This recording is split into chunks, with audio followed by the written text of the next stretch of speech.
Vous savez d'abord que les seuls deux candidats qui ont saisi la Cour constitutionnelle au sujet des élections, c'est le président Fayoulou qui demandait le recomptage, qui revendique la victoire jusqu'à ce jour, à l'instar de Etienne Tshisekedi, et il a le droit de revendiquer la victoire, et personne ne doit le lui reprocher.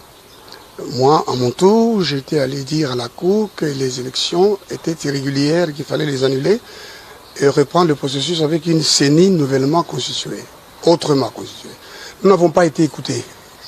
Figurez-vous que celui qui présidait la Cour constitutionnelle au cours de cette audience était le juge Noël Kilomba. Aujourd'hui, le juge Noël Kilomba est victime de ces irrégularités qui ont commencé à la Cour.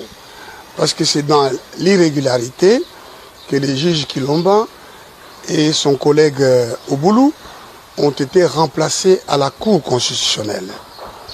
L'état des droits que prône notre Constitution, qui affirme d'ailleurs à l'article 1er que la RDC est un état de droit et que les institutions de la République, c'est-à-dire le président de la République, le Parlement, le gouvernement et les cours et tribunaux, ont été organisés de manière à assurer l'instauration de l'état de droit. C'est pour ça que le président de la République prête serment devant Dieu, devant la nation et devant la Cour constitutionnelle, et il jure de faire respecter la Constitution, de veiller à ce que tout le monde respecte la Constitution, et s'il la viole intentionnellement, le Sénat et l'Assemblée nationale réunis en congrès ont le pouvoir de les mettre en accusation.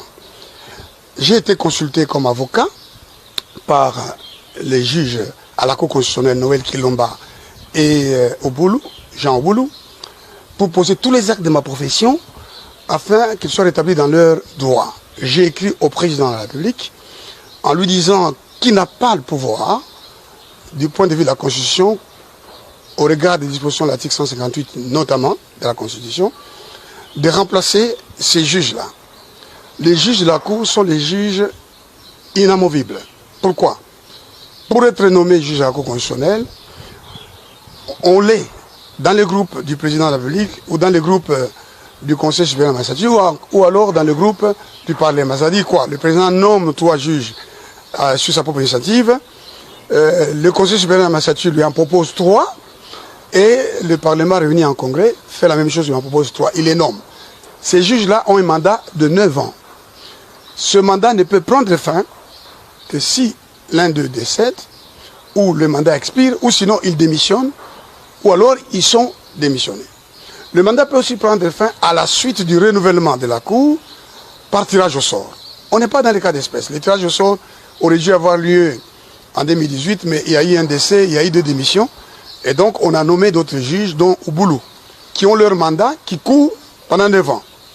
En 2021, l'un d'eux seulement va sortir par tirage au sort. L'autre va continuer. Et le président ne peut nommer qu'en ce moment-là, c'est-à-dire en 2021.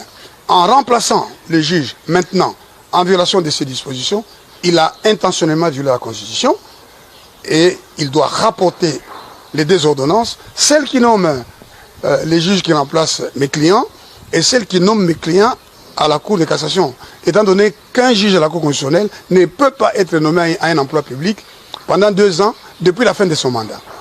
Alors, j'ai appris que mon frère, le président Fayoulou, à son retour, a pris à cœur, comme la Bible le dit, qu'il faut défendre le droit. Tu ne violeras aucun droit, tu suivras ponctuellement la justice. Je l'ai entendu dire publiquement qu'effectivement, puisqu'il y a eu violation intentionnelle de la Constitution, le Sénat et l'Assemblée nationale réunis en congrès devraient faire leur travail. Alors je suis venu les saluer, d'abord par amitié, mais surtout pour lui dire, ce que vous avez dit là, c'est juste, c'est ce que devrait faire tout citoyen. Surtout ceux qui ont vocation à diriger les pays, il faut défendre le droit à tout prix. Dieu a dit à Moïse, tu veux rester dans les pays? Moïse était roi. Le premier roi d'Israël, en vérité, c'est Moïse. Tu veux rester dans les pays? Tu veux garder le pouvoir? Ne viole aucun droit. Tu suivras ponctuellement la justice. Que le président Fayoulou ait pris à cœur de dire ça au sujet de cette violation grave contre les juges dont je suis le conseil m'a déterminé à venir rendre visite aujourd'hui.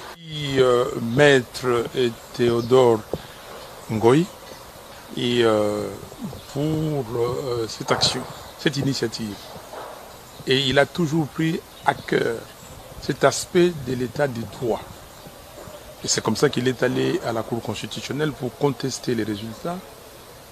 Et toute personne épris de justice, de vérité, ne peut faire que ce que Maître Théodore Ngoï a fait et est en train de faire. Nous disons ici, nous voulons construire un état de droit. Ce n'est pas un mot qu'on lance en vain. Il faut que les actes suivent. M. Tshisekedi, il le sait, il n'est pas légitime. Non seulement il est illégitime, maintenant il pose des actes en violation intentionnelle de la Constitution. On ne peut pas laisser passer cet aspect des choses. Et c'est pour cela que je soutiens totalement l'action de Maître Théodore Ngoï. Et j'ai dit à la population, j'ai dit à tout le monde, M. Tshisekedi court un risque énorme. Donc il doit être traité de haute trahison. Voilà ce que nous disons. Et on ne peut pas prendre à chaque fois pour les Congos des demi-mesures. On ne peut pas à chaque fois pour les Congos accepter des choses inacceptables. Ce n'est pas parce que ces juges-là m'ont causé du tort que je dois soutenir la violation intentionnelle de la Constitution. Non. Nous sommes des hommes ici au Congo et des femmes qui sont des hommes et des femmes de principes et de valeurs. Le respect de la Constitution.